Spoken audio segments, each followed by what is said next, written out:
Welcome, everyone, to Eat as If Your Life Depended on It. I'm Dr. Ronit, and I'm a holistic doctor focusing on the nervous system. I check the nervous system for interferences, which could be the cause of many health problems.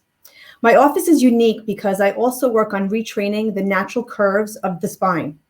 And we support overall health with lifestyle recommendations such as supplements, saliva pH testing, dietary modifications, and workshops such as this one. So I want to thank James for all the work he has done to bring us all this valuable information. And James, take it away.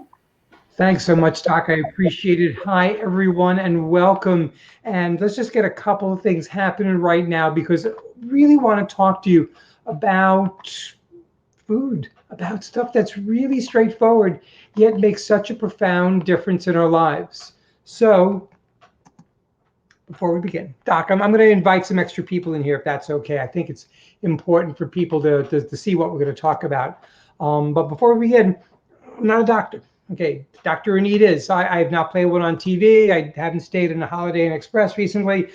Please, anything we're going to talk about here is great information, but don't take it as medical advice, and always, always consult with your physicians on all matters regarding your health. Now, with that said, read that. I like to hang around and follow people who are really smart and might not be anyone smarter on the planet for many, many centuries than Albert Einstein, and didn't even know that quote existed.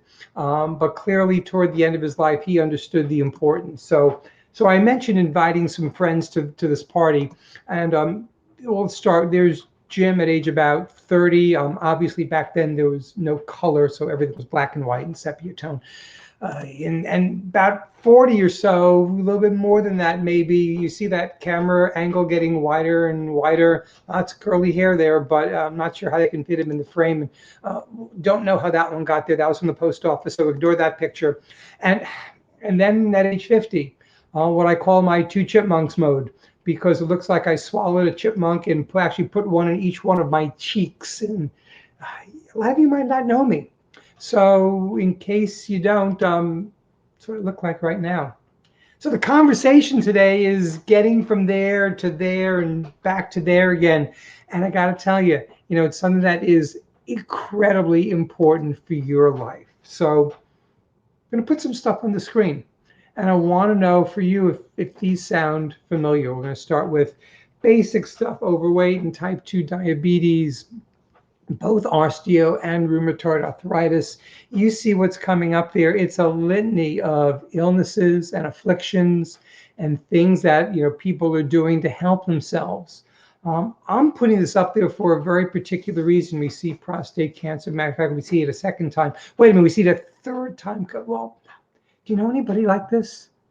Do you know anyone with these issues? I do.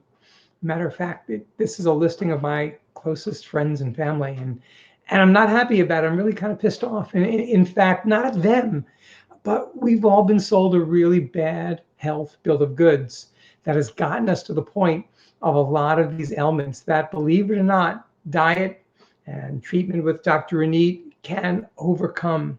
And I know a lot of you might have heard so many different things out there that you're not sure whether this is true or not, but I got an hour today to share with you some information. And by the way, of this list, a lot of those people, hopefully, who are my friends and family, might even be tuning in, although two of them can't because they passed away.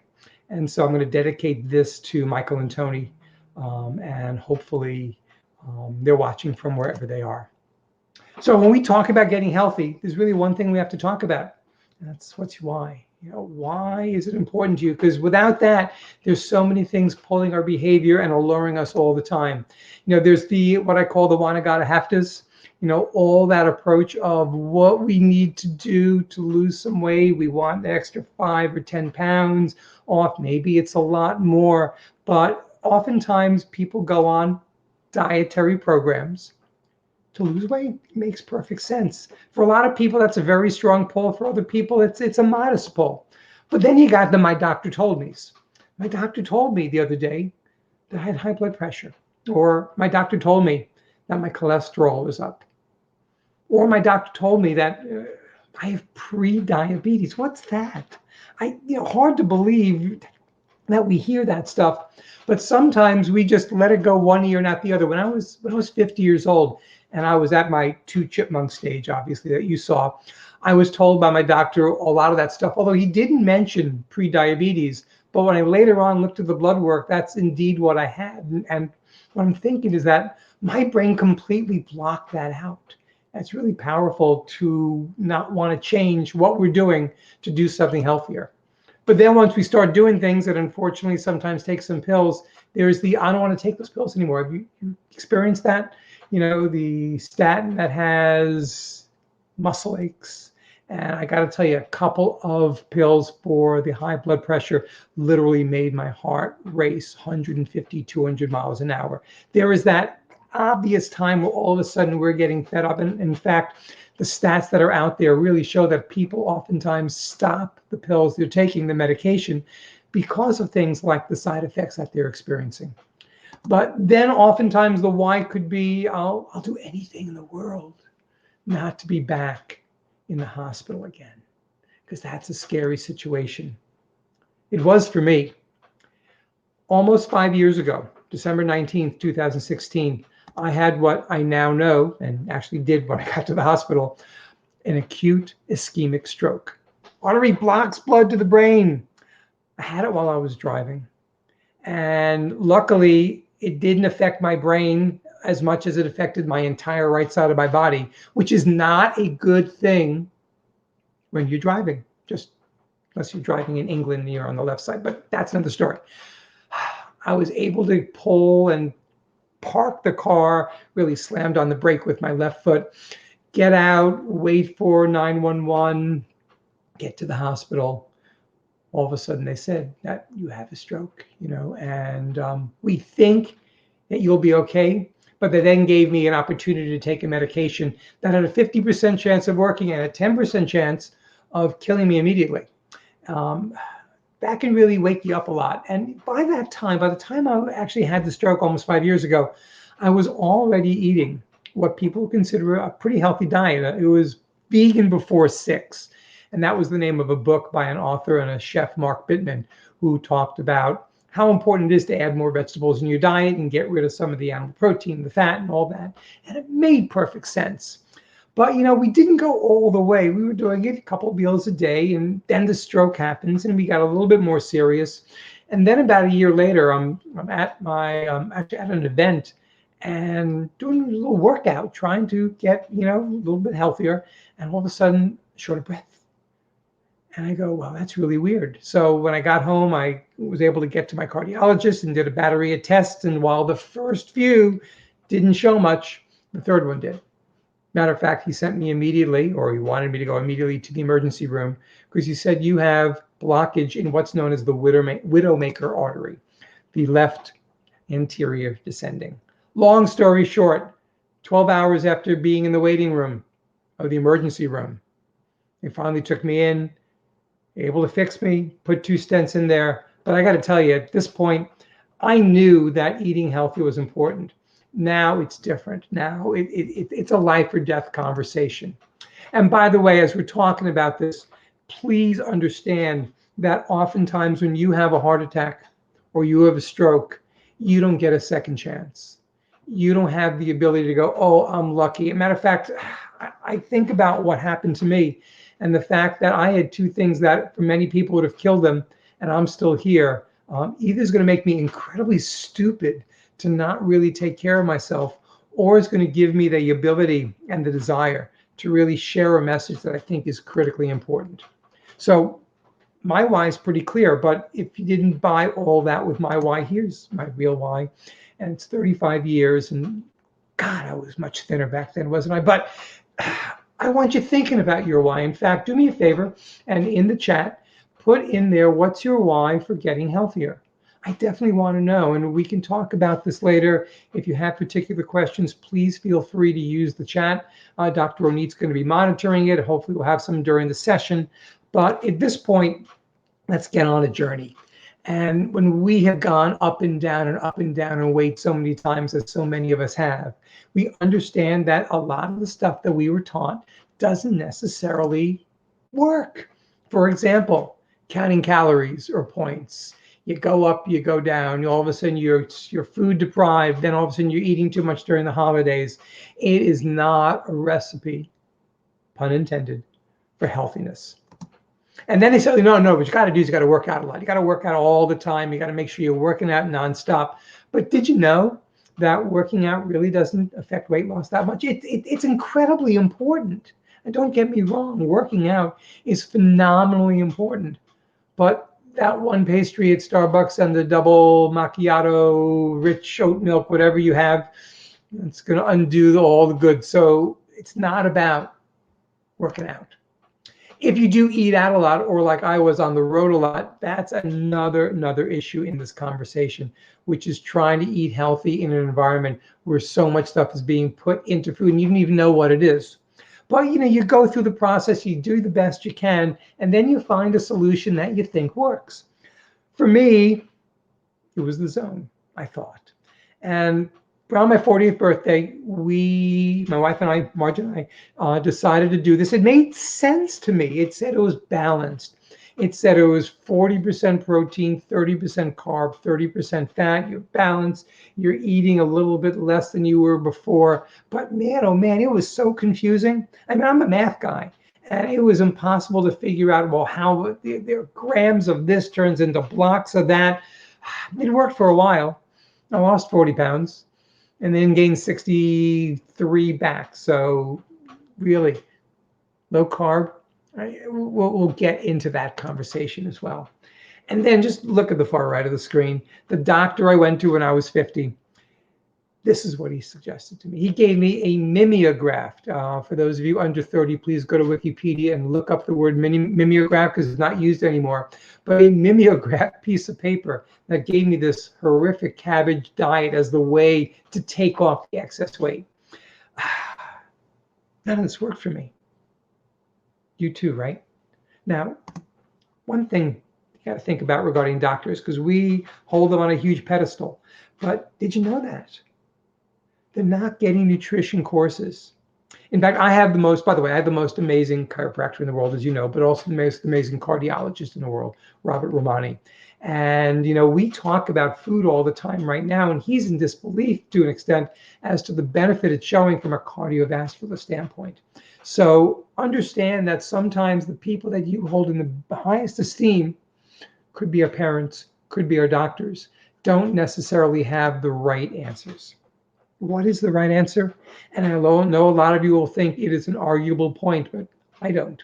It is a whole foods, plant-based diet. And notice I'm not calling this a vegan diet, which it is, but vegan, well, we'll see in a couple minutes that vegan has a couple of nuanced approaches that may or may not be healthy. But if you eat this way, what can happen?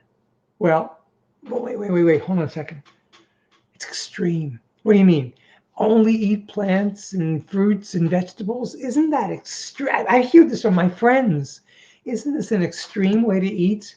Not according to Caldwell Esselstyn. I mean, that quote says it all, doesn't it? 500,000 people have their chests open up and a vein from their leg goes into their artery. To me, that's extreme. Not eating healthfully. So what does it mean? It's pretty simple. This comes from Dr. Colin Campbell's website, Nutrition Studies. Eat plants, unrefined whole plant foods. And the reason and the benefits are clear.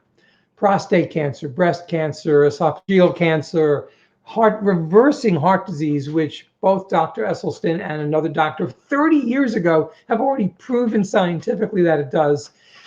Prevent, treat, and dare I say reverse diabetes, plus so many other factors. So again, the trade-off is you're eating and you're getting healthy.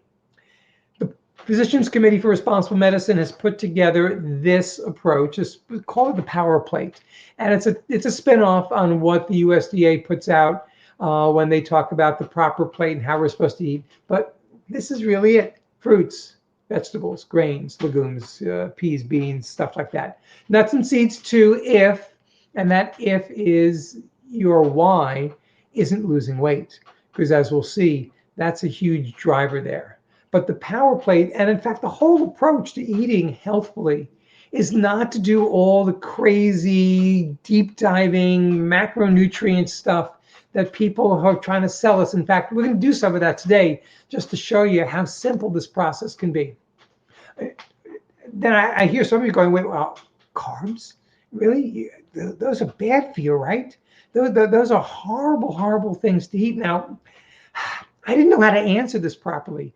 So I went to the oracle of information that we all go to. Hey, Google, are potatoes good for me?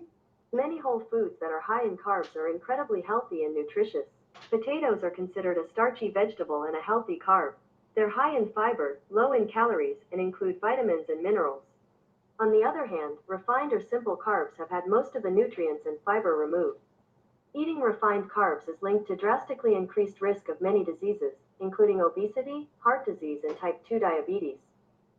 Well, shoot, she knows all this. Why haven't we known all this?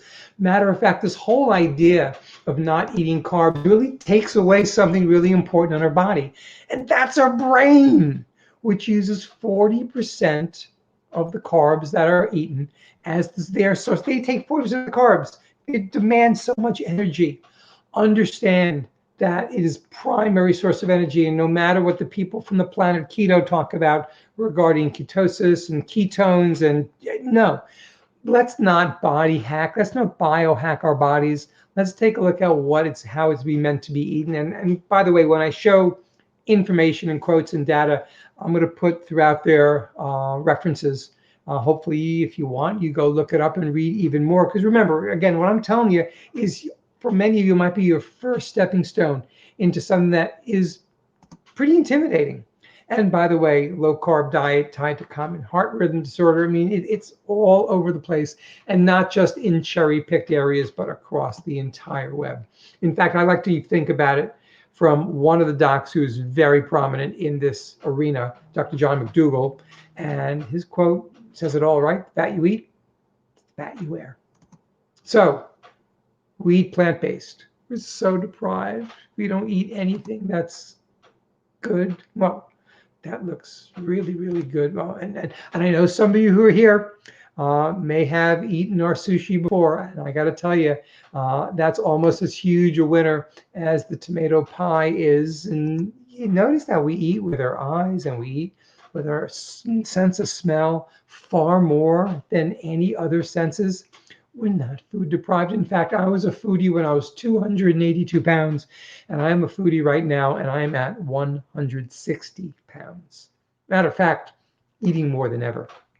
So if plants is what you should be eating, what do you avoid? And that's pretty straightforward. Animal protein, meat, chicken, pork, lamb, fish. And I know some people have the argument of fish, and there are nuances here, but get rid of it all. Dairy, eggs, all of that goes. Also, you do know that Lunchables and Teddy Grahams aren't sustainable foods for you to have. And any package that has Bert or Ernie or any of the Muppets, as much as I love them, shouldn't be where you're thinking about nutritional value for the day, right? We're clear on that. So pretty simple approach. You avoid these things. You eat the plants, the fruit, the veggies. You get healthy. So let's talk about this for a second. Let's play a game. Dr. Reneed, you ready to check what people are putting into the chat? What we want to do is play this game, which is it vegan and is it healthy? And here's what I'm going to do. I'm going to put an image on the screen, and in the chat, I want you to put either a V if you think it's vegan, and NV, not vegan, H for healthy, and or un-H, however you want to put that, for unhealthy. Let's see what we get. First one out there is snack time. Oreos, Coca-Cola.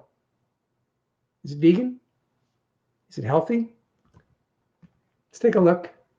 I'm going to go to the chat right now. Hey, Doc, what do you think? What are people saying? Not getting her. Unless she's a little bit muted right now. Let's see. Try that. Okay, I'm getting so far just unhealthy. Unhealthy, not surprising on that one. And let me get back to the PowerPoint so we can talk a little bit more about it. But really, really is an incredibly unhealthy approach. But at the same time, gang, it's vegan.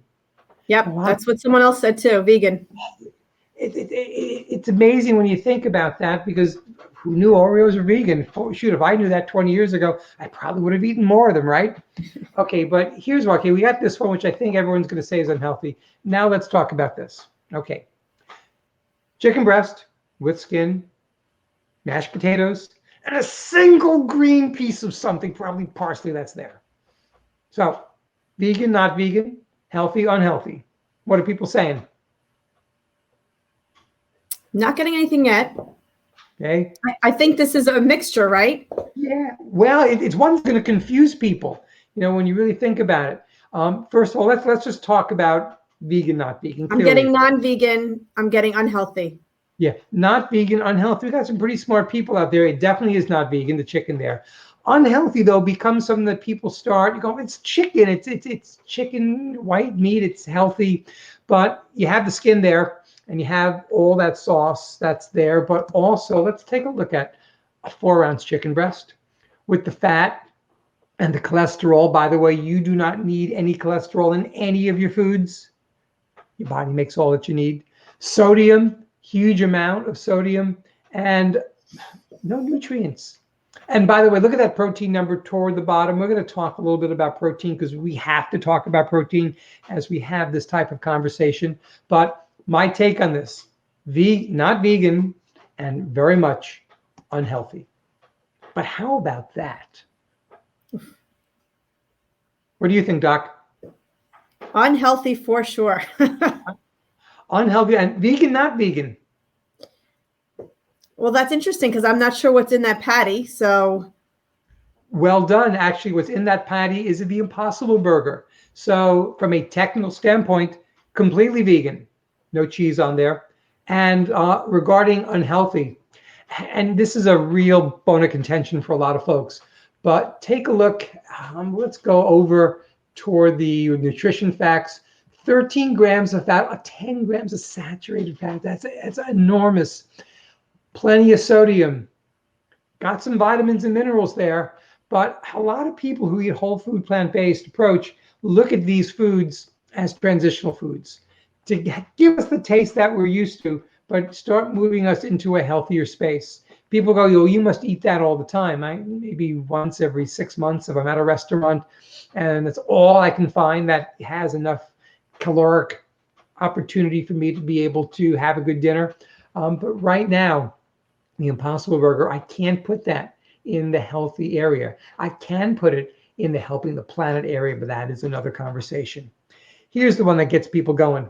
And we're going to lump together both extra virgin olive oil and coconut oil. So, Doc, vegan or not vegan? What do you think? I'm going to say the olive oil is, well, you'd think it's made from olives, right? So we got to think vegan, but yep. I it's not healthy. Yeah. Right? Yeah, absolutely right. Matter of fact, and a lot of people go, wait a minute, the Mediterranean diet has said that olive oil is good for your diet. Part of these studies that have been done oftentimes isn't about what's in there, but what it's replacing. Olive oil, clearly better than you're having a lot of butter, saturated fat. But let's play a little bit of a did you know right here. Did you know that 2 tablespoons of olive oil has 3 times the saturated fat as 4 ounces of chicken? Did you know 2 tablespoons, which is far less than what most people cook with on a given meal, has the same saturated fat as 4 ounces of lean beef and more calories than 4 ounces of ice cream? Now, by the way, Doc, and you knew me when, that if 10 years ago you asked me the perfect food groups, I would have said ice cream and pizza, right? You don't get to 282 pounds without having that in the back of your mind as a belief. But until we got rid of the oil from our diet, which was just at the start of the pandemic, weight loss had come off pretty remarkably, and then it started to pour. In fact, I lost 50 pounds in about a 7-8 month period after already losing 70 pounds just by getting the oil out. It is an enormous source of calories. And at the same time, it's a processed food. All the fiber's been stripped from it. So really, when we talk about eating healthy and eating a plant-based lifestyle, we get questions. And so let's I summed it into 5 that I think really are frequent. I don't remember all of them that I put there. Let's go through it and find out. Question one, number 1 is obvious. Where do you get your protein? Because that's what every single person on the planet wants to know. Where do you get your protein? You're not eating cows. You're not eating pigs. Guess what? I get my protein from the same place you do, from the plants. Because cows don't make protein, and chickens don't make protein, fish don't make protein. It all comes from the soil, from the plants, and then they eat it, and then you get protein. Now, think about this. We're eating a middleman that has an awful lot, or a middlewoman, depending, has an awful lot of detrimental value. In fact, I think about it this way. Imagine if you ordered from Amazon your favorite selection of healthy foods. And so you get the packaging, and you decide not only you're going to eat the foods that you get, but you're going to eat the delivery tool, the same way the cow is the delivery tool for protein. So you eat all the cardboard and all the styrofoam as well. You wouldn't be that healthy. So why talk about getting protein from sources that are giving you a lot of other issues? And we're going to explore that even further. And in fact, people go, oh, can you get protein in a vegan diet? You really can. In fact, a couple of options here: beans, tofu, seitan, greens, grains, everything, oatmeal in the morning, it all has protein. So I hope we address that first protein issue. But the second one comes up too, and that's how much do you need? And now we're going to talk about, wait a minute, we have a math alert. Okay, so if you're not comfortable with math, you might be a little squeamish. You might turn your head a little bit at this point, but please do keep peeking on this, because we're going to go over the numbers right here to show you how much you need and how much you're getting. So clearly, number 1, the government has a recommended daily allowance. 8 grams, 0.8 grams of protein for every kilogram of body weight, which is equal to 2.2 pounds. I don't care if you're metric or imperial, works both ways.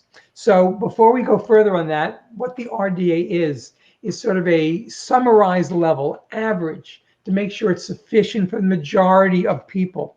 What does that mean? That means that these numbers are probably high. We probably don't need all that. That's there. But to be okay with a conversation and to play it safe and to give everyone equal ability to be able to understand how much we need, I'm going to say, let's go with this formula. Now, I was going to ask Dr. Radid if she can share her weight with me, but I said, no. My mom always said, never ask women her weight. So what I'm going to do is I'm going to take this from my weight. And on the scale this morning, 159.6, but I'm going to round it up because I don't want to do that much math. I weigh 160 pounds. So for a 160-pound person, you divide that by 2.2, and you multiply that by 0.8 of a gram. And I need, at the highest end, 58 grams of protein a day. Now, you can argue that if you work out a little bit, you need a little more, but we'll get to that in a second. So did you know, and in fact, let's even look at it this way, that protein has 4 calories per gram. How many calories per gram does carbohydrates have? Well, if you said 4, you'd be right. And fat, 4? Nah, 9. One of those reasons that olive oil and all fats aren't healthy and are going to drive huge amounts of weight gain, because they are calorically dense. In fact, it is just phenomenal what happens as you decrease the fat. And you don't want to get rid of fat entirely, but there's fat in almost everything that you eat, including the plants. So a little bit more math. I told you this is a math alert page. 58 grams times 4 calories per gram. I need 232 calories. If you take that into a 2,000 or 2,400 calorie day, it's really simple. 10% of my calories should come from protein. On the zone, it was 40%. I was eating 4 times more protein. And by the way, some of the other diets that are out there are absolutely bonkers. I've heard people talk about having 200 grams of protein. Don't do that, please. So Doc, I have a question for you. You're a mom, right? Yes. Yeah. So when does a human being grow their fastest? When the first year of life, really. Oh, yeah, absolutely. Matter of fact, it's so important to understand that a breastfed baby is going to get all their nutrients, everything they need. And we know that protein is a macronutrient that does help with growth. Okay, so the question is this: what percent of calories is protein from breast milk? We said that the RDA was pretty high, and we said that 10% is where I'm getting, and that was more than enough. Human breast milk's only 5 to 6% protein. The bottom line here is we don't need all the protein that we're being sold. We are being sold so people can make profits, or so companies can have a business. But I don't care about that. I care about my and your and my friend's health. So that's all the protein there is. Great. We're done with protein. Fine. Okay. Question number 3. Now, who put these together? Come on, did somebody get into my slides? I mean, really, we're getting enough protein. Just the National Institute of Health has said this. It rarely occurs. Talk to your doctor. Ask them about this. What are they going to say? No, we don't get it. We don't get it. Protein deficiency. In fact, Dr. Campbell makes it really clear. You can't be protein deficient without being calorie deficient. And in fact, if you read his book, The China Study, which went in the 70s and 80s, it took huge studies of people and trying to figure out, why these cultures, some of the cultures were deficient in protein. What he found out is they weren't deficient in protein, and protein wasn't causing the issues. What was causing the issues is a deficiency of calories. And in fact, as part of that, he also started seeing all of the promotion of cancers that protein drives. Now, you have to have some, but you don't need what all these folks are talking about. So there's a tool called Chronometer. And while I don't like to, necessarily go into the weeds on this, I think the best way to eat is just to eat healthy food. But I did an analysis of a day in July. Here it is. You can see all the things I ate. Breakfast was oatmeal and a smoothie, which is greens, big salad, potato for lunch. I mean, it's big salad. A snack, yeah, I sometimes have wine. I know that's not the best thing in the world. Vegetarian chili, that one serving was bowl full of amazing stuff. So that's my day. No meat, no dairy. Here are my numbers. Protein. Actually, I got more than I needed. I got more than the RDA. I got 63 grams of protein. Carbs, and the sound you just heard was 2 people from the planet keto who just died with seeing that number, thinking about how in the world can I have that many carbs in a day and still be healthy. And by the way, even the fat was a little bit high, but pretty good area.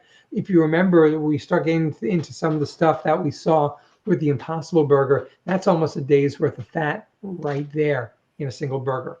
And you want to do the math? I'm going to end this math moment. You have 2,000 calories, but there is one other thing I need you to look at here. Fiber. The absolutely missing nutrient, the missing macronutrient. The RDA of fiber is about 25 grams. And did you know that only 3% of people in this country actually get that? Almost the entire country is fiber deficient. It slows down metabolic rate. It's clinical nutrient, reduces inflammation, reduces the processing. I mean, everything in this, plus the whole research now on the importance of the macrobiome that is out there. It's all about the fiber. Only place you can get it from is plants. Okay, hopefully this isn't about protein as well. Oh, dairy. Oh, I got it. You know what? Time for me to stop talking for a second. Let's have an Olympic medalist talk. Dotsie Bausch, an amazing woman, 2012 Olympic silver medalist, and I were talking, and she shared with me the video that I want to show you right now. That essentially is for her organization, Switch for Good, and talks about the importance of dairy, getting it out of your diet, not in, but out. So let's take a quick peek at that. What's wrong with dairy? Well, let's start with what dairy is and where it comes from. Dairy is breast milk, or what scientists like to call mammary secretion. Other than water, this milky white cow concoction contains saturated and trans fats, cholesterol, and a sexy cocktail of natural female hormones. All dairy contains saturated and trans fats, even skim in trace amounts. Cheese is the number one source of saturated fat in American diets. Pizza is number 2, both according to the National Institutes of Health. These harmful fats can constrict arteries, decrease blood flow, and increase one's risk for cardiovascular disease. What about cow's milk with no added hormones? Don't worry, there's plenty of natural hormones in there. Think estrogen, cortisol, and IGF-1. No wonder a 2020 study found that drinking just 1 cup of cow's milk a day can increase a woman's relative risk of breast cancer by 50%. In men, these hormones can show up as prostate cancer. Yikes. Not everyone who drinks milk will get cancer or have a heart attack, but you can bet on bloating, tummy troubles, and inflammation. 65% of us can't digest the lactose in milk, which results in stomach pain, gas, diarrhea, and other uncomfortable symptoms. Inflammation affects us all, no matter how strong your stomach is, leaving our immune systems vulnerable and our athletic performance severely lacking. Dairy doesn't do your body good, but it also doesn't do any good for the planet. It takes 1,000 gallons of water to produce 1 gallon of cow's milk. Dairy also contributes more than its fair share to the degradation of our natural resources, waste, and CO2 emissions. Disease-promoting fats, cancer-stimulating hormones, chronic inflammation, constant stomach pain, and environmental destruction. That's what's wrong with dairy. Visit switchforgood.org/why ditch dairy to learn more and make the switch for good. Oftentimes, the last thing that people give up in this journey is cheese. And that's because cheese is so friggin' addicting. But for a lot of us, once we do it, we see all of these repercussions and all of these issues that we have start to go away. So, cow's milk. Yep. Sorry, just a quick question before we keep continuing with dairy. Sure. We had a question from someone about which foods contain fiber. Great question. The answer is every plant known to mankind, the only foods that contain fiber. So you like your cruciferous vegetables, your broccoli and cauliflower and Brussels sprouts, eat those. Potatoes, plenty of fiber. Beans, peas, legumes, plenty of fiber. You know, what I ate in that day essentially was oatmeal for breakfast, a salad for lunch, a lot of extra greens in the smoothie, and some beans and potatoes, chili for dinner. That all contributed to all that.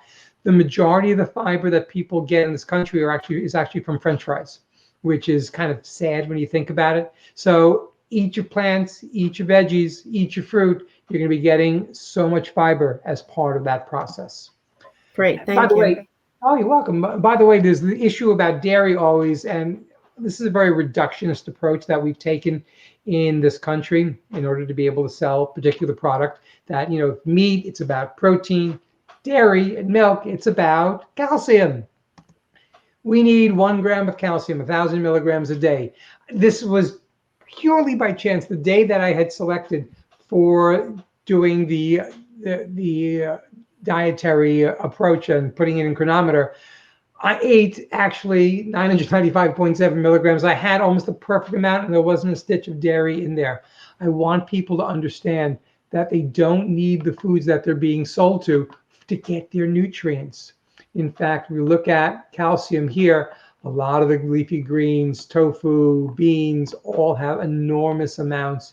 And I also don't necessarily subscribe to the superfood theory, which is you have to have just one thing. The whole idea about what we're doing here is to do something and being able to eat an abundance of diversity. That's really what's important. Okay, last question. I forgot what it is. And so, oh, really? Come on, another. Okay, you're making me get the big guns out now. Take a read.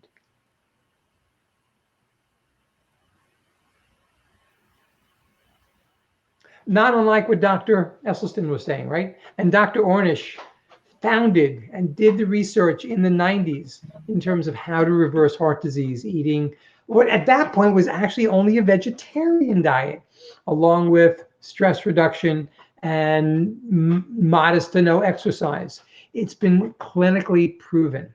So the question now, we've gotten through a lot of the stuff that protein too much isn't good. Clearly, animal protein isn't good. The fats hurt you. Where do you begin? And I got a couple of ideas for you. Number one, through an organization that I've been volunteering with for a while now, Plant Powered Metro New York, we do a series of jump starts. We have one coming up this week. It's completely sold out. But if you want essentially your handheld through this process with amazing dietitians and mentors who are going to be there every step of the way of the 21 days, you can go and join one of the jump starts that are there. If you want to do something on your own, the Physicians Committee for Responsible Medicine has a Kickstart program. You can sign up online, you can download the app, you can do it yourself. It really is amazing to have someone there with you. So what happens when you start doing this, some things to note, your taste buds are going to change. All the salt and sugar and fat that you've been addicted to now aren't there anymore. And you're starting to really taste the foods. It's oftentimes people will say, and I agree, a good 2 to 4 weeks to really clean out your taste buds. And now all of a sudden you're not craving the high sugar, high salt foods, and you're able to taste foods again. For some folks, especially because there's a lot of legumes in this conversation, that they might be getting a little bit, aromatic, shall we say. The bottom line is when you're starting, especially if your gut is not used to eating a lot of beans, you have to really start small. 1/8 of a cup, something small every day. We're going to talk about some books at the very end that will really give you the deeper dive from the doctors themselves. But one of them who deals with gastroenterology all the time talks about the fact that most microbiomes aren't ready for it, and that's why the gas happens. So be aware, you got to dive in, shall we say, a step at a time. But now look at the labels. A couple things to look at. I did find, believe it or not, Big Mac. This is what nutritional, in air quotes, because I can't really say that word without laughing, value. That's 31 grams of fat. 31 grams of fat. That's more than I had the entire day, and that's for one part of a meal. We're not talking about the French fries or the shake you're probably going to have with it. Cholesterol, you don't need. Sodium, it's over half your day's sodium right there. Got calcium. Why? Cheese. But that's it. That's a Big Mac. Or you go to the store and you get one of these sort of warm pockets or microwave pocket. I forget what it's called, but here is the label. That's 17 grams of fat. That's 9 grams of saturated fat. You get the idea what's there, but even more so, take a look at the list of ingredients. I have not a hard and fast rule, but if there's more than 5 things on the label and you have to get something that's packaged like beans, don't buy it. And if you can't read the stuff, don't buy it. So again, look at it. One of the things I have is reduced fat mozzarella cheese, and they give all this stuff. And then they put in quotes, ingredients not. I don't get it. I really don't get the labels that are out there and what people aren't looking at. And then there's today. My wife and I are walking down the street, going to CVS, and I see this truck with this advertisement for Your Buy, plant-based energy. Now, I'm old enough not to know what this product is, so I got home and I did some digging. Oh, really? Plant-based beverage. I wonder what it could be. It's water. Sparkling water. Gotcha. But it's water. But it shows you how this whole idea of plant-based food has completely embraced the big companies as well. And we're seeing more and more of them really going out to find their niche in this market. By the way, just a couple of questions. Sure. What about ghee? Butter. No, I know a lot of people who cook Indian or Indian heritage. That's a staple there. But there are a lot of really, really good recipes that don't use it. And again, butter and saturated fat is anything but healthy. There's a woman by the name of Vegan Risha who does amazing recipes. And you'll see a lot of Indian recipes there that have no ghee, no butter. So no to any of that stuff. Okay. And then someone had a question about if you could address Whole Foods. I think they're talking about Whole Foods, the supermarket maybe, and IBS, or maybe Whole Foods and IBS. Okay, so Whole Foods could be the Whole Foods that you're eating, and IBS, again, I'm not a doctor, so I'm not going to get into anything in terms of what can or may happen. But if you go to a nutritionist and a doctor that understands this, they will get you to eat the proper things. Eating stuff, I mean, I'm thinking what they might be talking about. It might be talking about the food sensitivities. And I'll take a stab that that's really the question. And are certain whole foods not good because of intestinal issues and causing Crohn's disease and IBS. And the reality is that some people have sensitivities, and you need to go to your doctor to find out what you are allergic to. For example, let's deal with gluten. 1% of the population is deathly allergic to gluten. Don't eat it ever. It's going to kill you. But there's 2% of people more who are sensitive. It's never a good idea to take healthy foods out of your diet unless you absolutely have to. So working with a proper nutritionist, you can see whether certain foods such as gluten, some people talk about the nightshade vegetables as having, issues that they can't eat. But the reality is most people have self-diagnosed. And I'd rather them really working through this with their medical partners or, just doing it very slowly and safely to make sure that they don't take away too much, because then it becomes an incredibly restrictive environment. And that's not what this is about. So any other questions? Not so far. Cool. Okay. So as we're moving on here, there's one other thing I want to show you about this label, which is this natural flavors. Really? They can put that on a label and we're just going, okay, natural flavors. It doesn't mean it's an orange. It might be extracted from the orange, or it might be extracted from the animal if it was for an animal product, but it's all about flavor. It has nothing to do with the nutrition of the product it's coming through. So we've gone through a lot. So I think what's even more important than what's your why is what's your why not. In fact, I think the biggest one, and this is the one that hits a lot of people, it's the social issue. We're coming up on the holidays, Thanksgiving, Hanukkah, Christmas, all the holidays coming up, and they're food holidays, and we're there, and we're the folks who can't eat this and can't eat that, and you eat sticks and twigs all day. This is a tough one. The more people on your side in your family who eat this way, the better. I mean, I couldn't have done all this unless my wife was fully vested in it as well. And I know it's a really difficult thing. And that's why things such as the Jumpstart become really important, because you have people who've been through that and can tell you what to do, perhaps what not to say, because at the end of the day, these are your friends, these are your family. I know from my perspective, all I really want is for them to be healthy. Why not? Might be I love the comfort of the pizza and the ice cream and all that stuff, and I get it, but do understand these foods are seriously addictive. And if you don't realize how addictive that cheese is and the casein that's in there, it's opiate level addictive. Eating out a lot, it's a tough one. Going to restaurants becomes very tricky. You got to be very specific about where you're going and look at the menu first and find the one or two things that they have and enjoy them, because they're probably very, very good. One of the issues might be your doctor saying eating vegan is unhealthy. And some of them will do that. They're still subscribing to the old protein notion. I would say get a new doctor. It might not be an option. There are plant-based telehealth out there that you can find, do a practice with a doctor who specializes in this. But the issue about eating unhealthy is you might be teaching your doctor as well and as much as he or she is trying to help you. And another why not is ETC. Wow, has Jim gone crazy? Wow. Oh, he's talking phonetically. Okay, Etsy. No, has nothing to do with buying arts and crafts online. Maybe it has to do with Latin and etc. No, not that either. The reason you're having an issue, the reason you have a why not, is you don't think it's Etsy. What do I mean? Easy, tasty, and cheap. In fact, that's what we all want from our food for the most part.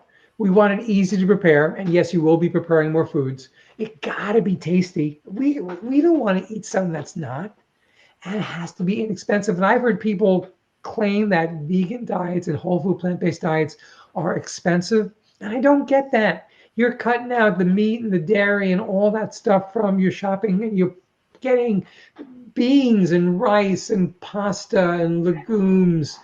It's not expensive to do this. And lastly, we're not going to talk about protein again. Okay, fine. One more time. So we've talked about protein a bunch. Can it be harmful? Yeah, it can. Your body can't flush all that protein out there. Higher risk of heart disease, higher risk of colon cancer, and also stroke, heart disease. That's those top two are speaking right to me. High blood pressure. Did I tell you my blood pressure was 200 over 110 in the hospital? That's not a healthy blood pressure. All of that stuff. Please also look type 2 diabetes. People out there who struggle with that. This is a diet that has been shown to work, but you need to do so with the acknowledgement and support of your medical folks, because all of a sudden you might be needing less and less insulin. Dr. Campbell said it best, nutrition is the master key to human health. So let's wrap up a couple of things here. I have a couple of questions too before you wrap it up. Let's do it, absolutely. Where does wine fit into all of this? Where does what? Wine. Oh gosh, that's a tricky one, and I'm going to tell you that if I was eating an incredibly healthy diet, I probably would take wine out of the equation. A couple things. First, from a strictly vegan standpoint, oftentimes the wine producers use egg or some animal-based product as a filtering, so you can really go on a very, very deep dive to see whether the wines you're drinking are vegan. They will obviously say so on the label. Also, the issue with wine is alcohol. There's nothing good other than the effects we get nutritionally about alcohol. So my take is, well, make your own decision. When I had the stroke, that was one of the first things I asked my cardiologist. I said, okay, can I? He said, red wine, 1 to 2 glasses a day. I said, I knew I loved you for a reason. So do it the way you feel comfortable. And someone answered also to just tell people to look up barnivore.com. So it's BARNIVORE.com to find vegan wine, spirits, and beer. Yeah. Hi, Tracy. I see who said that, and that's a great site. So it's perfect. That's out there. Any other questions? We had a question about orange juice. Mm-hmm. I always recommend the whole fruit. Remember, you look at the label of the orange juice, there's going to be added sugars there, and it's going to be stripped. The fact that it's juice means all that fiber is no longer there. So eat the whole fruit. And it's funny because as a kid, I never ate that stuff. I never ate fruit, never ate that many vegetables at all. But the more you eat that rather than the processed, the healthier your life's going to be. Right. So no Tropicana. We're talking real orange juice. Yeah. Squeeze it yourself. Or at the same time, think about it better. Eat an orange. Yeah. Yeah. Wouldn't that be the way to do it? Yeah. But these are the things that we all go through in this conversation. And it truly is amazing that, people haven't understood what's happening with all of their food choices. So a couple more minutes. I know we want to get this pretty much over at 8 o'clock. Through PPMNY, we developed In Your Kitchen recipe app. You can follow that link if you have your camera available. You take a picture of the QR code. It's not a download. It'll just pop up right on your screen.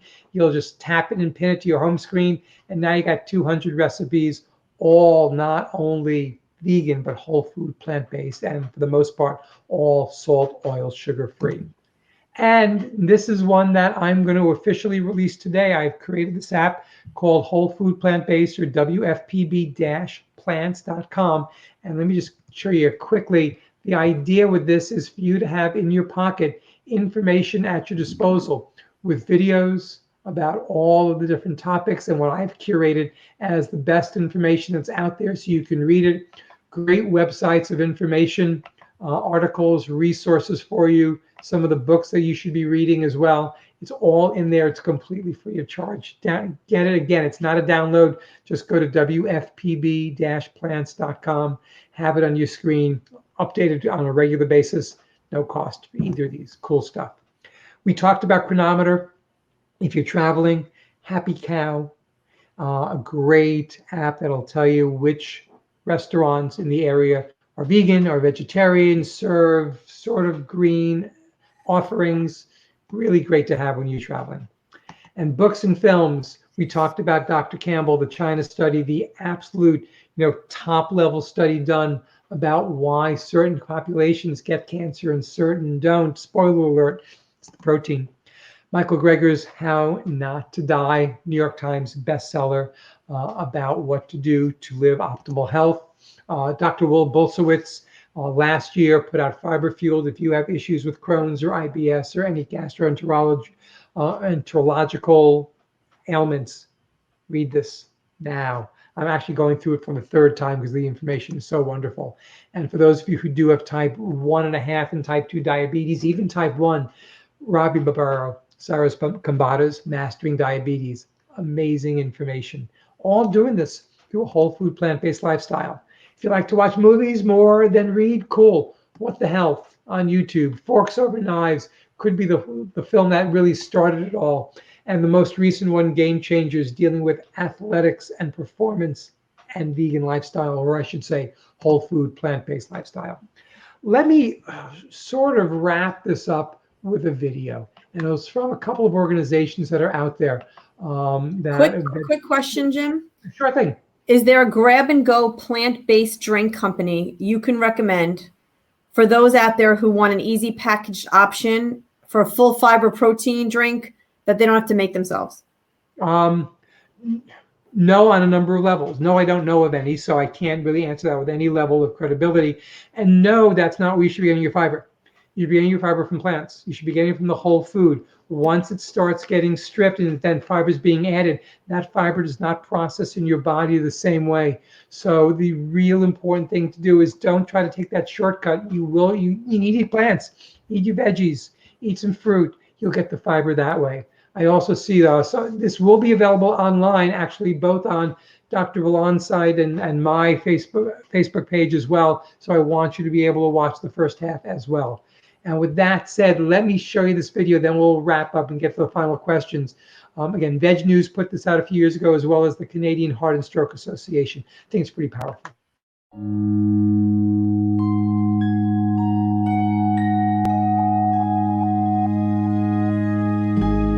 What will your last 10 years look like?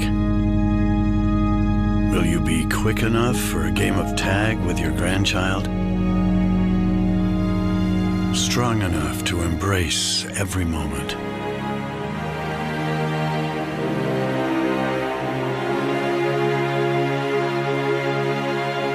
Will you grow old with vitality? Or get old with disease?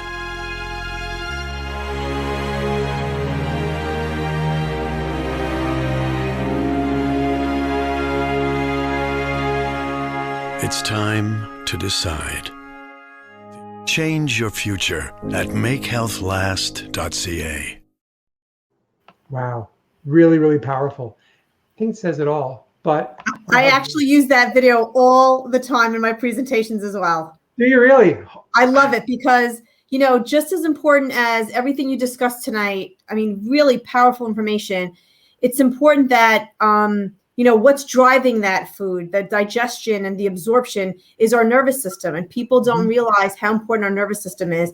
They don't get it checked. Yep, absolutely. It controls everything in the body.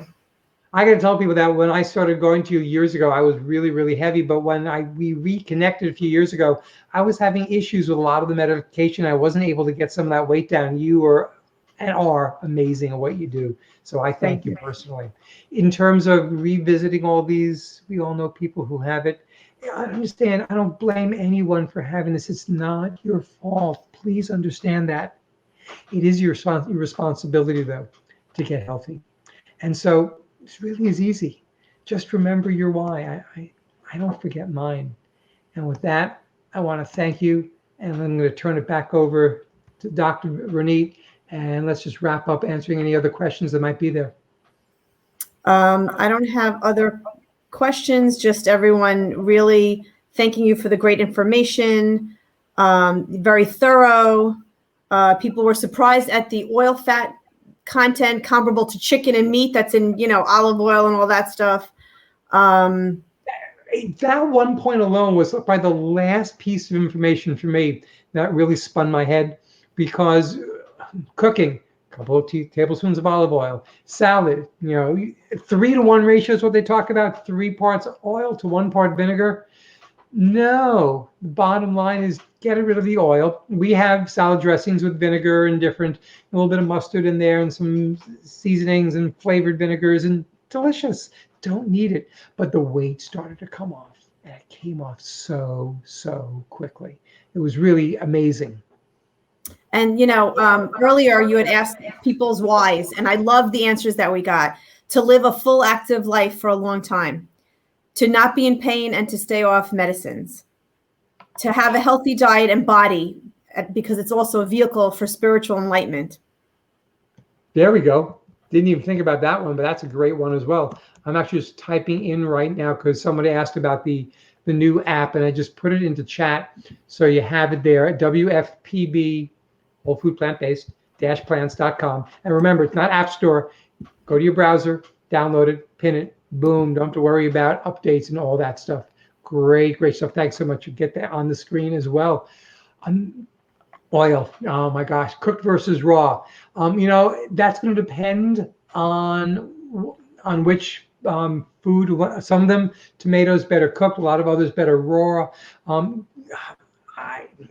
real bottom line there is eat the vegetables and don't obsess over the micro. I know I dove really deep into this, but the real importance here, if you eat a balanced, diverse fruit, veggies, legumes, nuts and seeds, if you can be healthy. So, I talk about chronometer, I go, it's fun to play with, but don't go there. Just go, let me eat healthy. Let me see how I feel. Go to your doctor, find out what the numbers are, see how your blood work is doing. It's amazing. So I really want to make it as simple as possible. And also, you're going to hear a lot of noise out there that's going to counter this. And I'm going to say, just follow. My doctors are smarter than those doctors. The people that I'm following, I've done so because I had a stroke and a heart issue. And I don't have a third. If 3 strikes, you're out. I'm a baseball fan. I had 2. I'm not going to go with keto or paleo, which is even crazier. I mean, keto has some good benefits for people. People do keto to lose weight. Unfortunately, the sign shows they're losing more muscle than fat, which is not good. And there's a lot of long-term issues. But again, what's your why? It all comes down to that. And that's what I want people thinking about. What's your why? And then if your why is you want optimal health, here's the path that I know works. Right. And I love how you say that it's a path and it's a journey. We always talk about that when you come in, that it doesn't have to be overnight. And, I know it wasn't overnight for you. And, getting to the end result is more important than, actually how you do it. Yeah. If you have a medical issue, you might need to hyperdrive that. For example, the people that follow the heart disease program, much more restrictive. But if you're doing this well in time, you have the ability to go, let me take a step in there. And maybe I'll go out and I had a burger at one point. It's not going to kill you. I mean, really, so be aware of what that why is and make your decisions that way. I got to tell you that I can't ever see us going back unless they scientifically prove that pizza is the best thing on the planet. In which case I'm going down to my favorite pizza place, but it's not going to happen. My favorite pizza place right now is right here because we make amazing stuff that's out there. Great. Well, I don't see any other questions. So thank you for your time. I'm so glad that people joined us and participated, and look forward to just more information and learning more. Absolutely. Thanks so much for having me on, Dr. Anit. Really appreciate it. And please, anybody wants to get in touch with me, if you want the PowerPoint, I'm happy to send it to you. So please do at any point. So have a great one. And we're going to close just a little bit of a trailer, and see you all soon.